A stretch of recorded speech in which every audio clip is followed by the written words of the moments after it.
Solid tank. I feel like either pick would be good here. But if the export would be a little bit too risky, so Carmilla is the safer route. Export does provide a bit of that spacing and damage they need, but they go against it because that can just be, you know, the space that the Valier can provide can just annoy them with the export. And we see our first Hayabusa of the day. That's the assassin that they need. But, of course, it's going to be on to Kiki. Oh, no. Okay, you change out. It's going to be Sakuragi. Yeah, it's going to be Yasuo. Yeah. Sakuragi on that Granger. And it's now...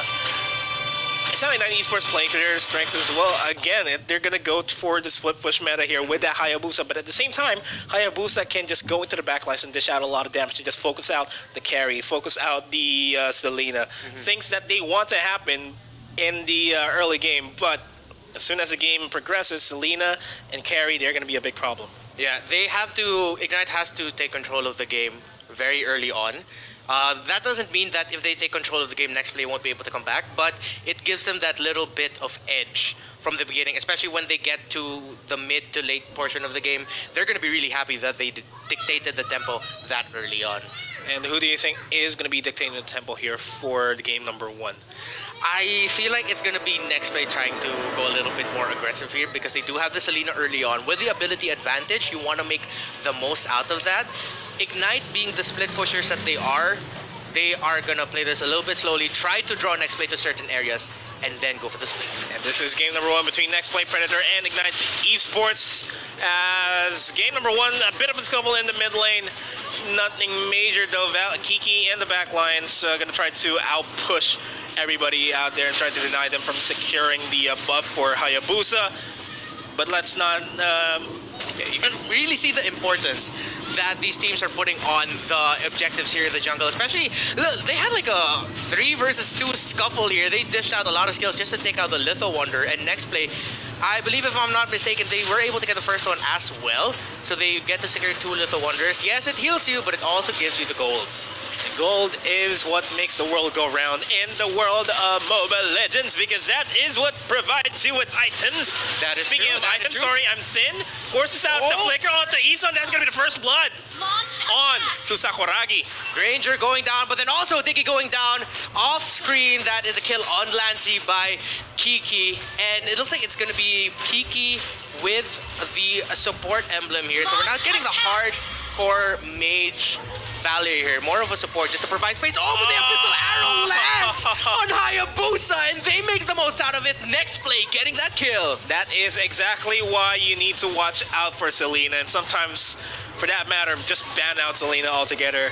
Shinbu, you will be one happy scout here. Yeah, it's like, oh, Selena's back. Selena is back. That is the weak dude. We should never impersonate Shinbu ever again because that was pretty not good. We could have done better. Could have done better, but this could have been.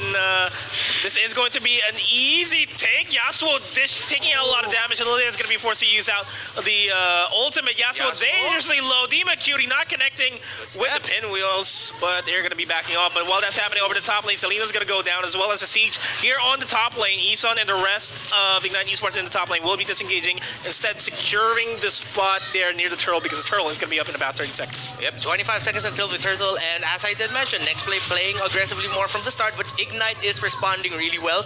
A bit of the small gold lead here by NEXPLAY Predator, but not so much that Ignite has to worry. They still have a pretty good control of the map. They just really have to be more careful here, which they are doing really well. NEXPLAY has to be the one who's more careful here with their aggression. Ignite ESPORTS is not doing what they did during their match against Gozo, where they tried to secure the tier 1 turret as fast as they can. They're respecting NEXPLAY Predator here because they know that if they mess up here, they will be moved to the lower brackets once again, and they don't want that to happen. Another Litho Wonder going there over the side of NEXPLAY Predator, and judging just from that, you can tell that they really have a slightly better control of the jungle and the objectives, especially around the mid lane area. Oh, there goes Ison. Can he get away? Yes, he does, but he had to force use the flicker. And that's the turtle going to be forfeited unless Eason just jumps in. He should. No sights available. They're going to be sieging the bottom lane instead. Kiki, do you love me? He's going to go away. Yasuo going to go for the time journey. A very, very timely time journey, if you ask me. He needed that, but Lancey almost going down. Yasuo not afraid to play a bit more aggressive here. They're going to be going after the crab. And another objective for NEXTPLAY Predator. That's been the story for NEXTPLAY right now. It's still pretty even in lane control, but when it comes to the jungling, getting those objectives, it's NEXTPLAY. That's his Raptor Machete being picked up by Sakuragi as well. He's going to be a bit of a problem, not as much though, but this tier 1 turret is not going to be a problem any longer for NEXTPLAY Predator because it is going to go down. Carry just dishing out a lot of damage. HP is dropping down on Eason. Thom's going to be forced to use out the ultimate just to dish out just a couple more damage there, but it's not enough. He's still not a threat here for Ignite Esports, for NEXTPLAY Predator. Yeah, and Ignite, they are keeping their composure though. They're not being too careless here, but Kiki has to be a bit more careful because Michikos is right there. Just providing the space is Marksu, but here comes Yasuo trying to go after Lancey. Will he be able to go to Time's Journey? Has been popped. Marksu just able to position himself well enough to avoid the frontliners of Ignite Esports from diving in. Demon Cutie able to hold on to the top lane against the Jawhead. And Demon Cutie just really has to keep his pace, just try to farm up as much as he can, because as soon as we hit the 10-minute mark, that is when carry is going to be a problem, and that's what Demon Cutie wants to happen. Just like what happened to Ignite Esports against Gosu, when they did not take notice on that Bruno. They just farmed up. Yep, and I like how Jawhead also knows that very well. We saw Jawhead Saxa try to go for an engage or maybe just a bit of a harass in the mid lane, and he realized he was taking too much time there, so he went to the top. But now it looks like that turret goes down to Demon Cutie, which frees up the roaming. Eason has to be careful here. Abyssal Arrow will miss. Sorry, I'm thin. Is really low. Michiko's getting really low. He gets stunned. And that's going to be the follow-through by Ignite Esports. Saxa going to try to dive in, but he's going to be able to back out. Eason will be able to take out Selena. Not much of a problem there, but he is now going to be in danger because that's going to be the flicker by Demon Cutie. Demon Cutie almost takes out Eason. Eason going to go down. Don't fade away, walk away. Fade away, walk away, but landing flat on his back because it just wasn't enough. Great timing there by the pull from the mines of the Diggy. That actually saved, I believe that was Michikos, who was stunned, and then you just saw the Jawhead was about to dive in, but was pulled back just in time. Meanwhile, Yasuo here in the bottom lane is going to be able to take down that turret. They can roam a lot more, even playing field somewhat. Oh no, it's just actually one turret taken down by Ignite. NEXTPLAY has to lead by 2. Not something that Ignite wants, but Hayabusa will start to become a problem as we reach the 8-minute mark. Should be a problem as soon as we reach the 8-minute mark. Duran's going to be picked up by Lancey. Oh no, he's in a dangerous spot here. Lancey is getting really low. He gets taken down by the Valor. Valor is one of the underrated mages there because the sheer amount of power injected away from escaping reality. Get on out of here, says the Jawhead. Saxa, wonderfully timed, taking out Sorry I'm Thin, and it's just 1-3-1 for the Selena, kind of missing some key arrows, but Kiki getting so much damage from Demon Cutie. Demon Cutie just telling him, you're lucky you got away. And I'm at a loss for words how NEXTPLAY is playing this really well. Eason, next target. And this boils down to Ignite Esports not giving Demon Cutie the proper amount of respect. Just letting Demon Cutie roam around the map to secure a lot of gold, secure a lot of items. Yeah, and how the tempo has been going is that Jawhead left the top lane a lot more just to help out. Oh no, but wait, Lancey pops off Time Journey just to get away. Was getting hit by Death Rhapsody by the Death Sonata. Death Sonata. Death Sonata, mix that up, but Lancey here will be fine. And as I was saying, Jawhead left the top lane a little bit too much. There's Demon Cutie making the most out of that with a lot of farm. 3-0 and 0. NEXTPLAY Predator, good thing they're getting this performance from their carry because Sorry I'm Thin is missing some key arrows here and starting to fall off a bit, and the turtle looks like it's going to be taken by NEXTPLAY Predator. I like how this small detail. Carmilla was cutting out the minions from Hayabusa in the bottom lane in the tier 2 turret. That's how you should be playing against a Hayabusa. Cut out the minions so that he doesn't have any ability to push. And because of that, Ignite Esports is forced to fight in a 4v5 while Eason, dangerously close to dying, manages to survive barely, but this tier 1 turret, tier 2 turret is about to go down. Good thing he was able to get away there. I think that was a bit of a miscommunication from Ignite or from maybe a bit of a misplay, but Yasuo gets hit. Will he be able to get pulled? Yes, he will. Can he get out? He uses the ult just to try to engage some damage, but no. Lilia taking down the Hayabusa. This is a Hayabusa that has that's having a hard time to securing his #1 game plan, which is a split push. Yeah, Mark Su in dangerous situation here. Oh, ejected to the back. Mark Su, can he survive the lifesteal keeping him up? But he's just getting chased down. Sakuragi gets the kill. Yeah, Abyssal Arrow did not connect. If it connected onto Eason, could have been a completely different story there. And Blade of Despair finally being picked up by Sakuragi. Kiki out. Do you love me? That hurts. Abyssal Arrow. Good block. Secured by Eason. They're going to be backing off now. Oh, another great block there from NEXPLAY Predator. There goes the Golden Staff. From Ignite. Golden Staff now. Demon Cutie can now practically erase anybody at this point. He needs a little bit more help though.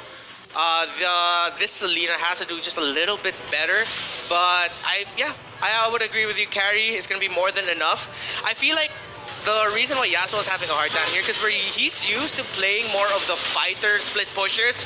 Meanwhile, the turret goes down here, taken down by Carrie. Ignite wasn't able to defend. As I was saying, Yasuo is used to playing a bit more of the fighter split pusher, so maybe the bit of that mentality, he's not as tanky as he would be if he was a fighter, is what's messing with him a little bit. If it were a Masha, it could have been a different story. I mean, Masha got semi-buffed in the latest fashion. Yeah, a little bit more health. A little bit more HP means he can just last longer in individual team fights or securing objectives for that matter. And that is one of the key heroes here for Yasuo. Oh no, Eason gets caught out. He's getting really low, but he gets to survive. Oh no, that's a kill for the Lilia. This time it's Saksa. Will he be able to get away? He uses Flicker, but the Abyssal Arrow misses again, but it was so close. So close. Yasuo is going to be aiming for a steal here, but he just gives away his location. Instead, he's going to be backing off. Not worth it. Not worth it to steal this level 1 Lord. Better to be safe than sorry. Granger has to be careful here, though. When that Lord gets taken down, Granger, of course, from the mid lane, getting away. Good read there. NEXPLAY Predator with the advantage. The Lord is going to be making his way over to the bottom lane, so this is going to be the proper opportunity for NEXPLAY to just apply a lot more pressure in the mid lane and the top lane, especially the top lane. They should start swinging the minion equilibrium and get the lane priority. Let's see what will happen here. It seems like NEXPLAY is just positioning themselves away from the Lord, actually. They're not going to be walking with the Lord. They're not going to be walking with it. Applying pressure in the middle lane. Eason gets caught out again. He uses Flicker just to get out. Sakuragi dealing a lot of damage. Dexter not a hit. Mark Su in a dangerous spot, but Michiko's getting a bit of a threat here from Yasuo over there on the side. They get that buff. NEXPLAY Predator, that's a small advantage that they need. Oh, the Abyssal Arrow lands! Oh, they dive in! Yasuo deleted! But Eason gets deleted as well. Saksa gets deleted! That's just multiple bodies falling down on side of Ignite Esports. It is now down to a 2v5 here. Bottom lane is going to be pushed out by the Lord. Mid lane is going to be easily taken care of by this 5-man push by NEXPLAY Predator. Bottom lane and mid lane is going to be sieged up. Ignite Esports is now barely holding on. Kiki, do you love me? That's not going to be the case. He's going to be deleted. Sakuragi on his own. And this is NEXPLAY Predator just pushing forwards. And it's going to be really difficult for them. It's just Sakuragi. 5 seconds until Eason comes back. Will Sakuragi be able to hold? The Lord is knocking on the base and looks like it is going to be enough for NEXPLAY Predator to take game number 1. One more game, and they're going to be making their way over to the upper bracket finals. And that's something that NEXPLAY Predator really wants to happen here. The momentum has been taken away from Ignite Esports as well. Yeah, they are. Now it's NEXPLAY Predator with all the momentum in the world. Rested, scouted, and now NEXPLAY taking game number 1. But Ignite Esports, as we mentioned, they have been in this position before. They are one of those teams that they are almost there, right there, really close to be on par with the top of the top, but it really shows that when they find themselves in this situation, they can recover. So I won't be surprised if Ignite gets game 2 here, but NEXPLAY had a really